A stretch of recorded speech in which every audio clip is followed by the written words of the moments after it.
కష్టాలు శాశ్వతం కాదు. ఒక చీకటి వచ్చిన తర్వాత ఖచ్చితంగా వెలుతురు వస్తుంది.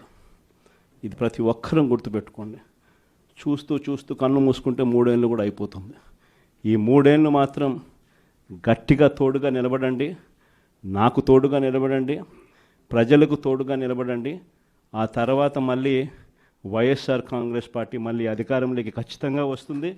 ఈసారి జగన్ 2 పాలన ఖచ్చితంగా జరుగుతుందని మాత్రం చెప్తాను.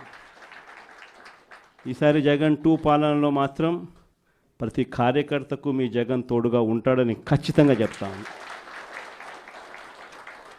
కాబట్టి ఖచ్చితంగా ఈ 3 ఏళ్ళు ప్రజల తరపున నిలబడదాం, ప్రజల కోసం పోరాడదాం. విలువలు విశ్వసనీయతతో కూడిన రాజకీయాలకు YSR Congress party care of అడ్రస్గా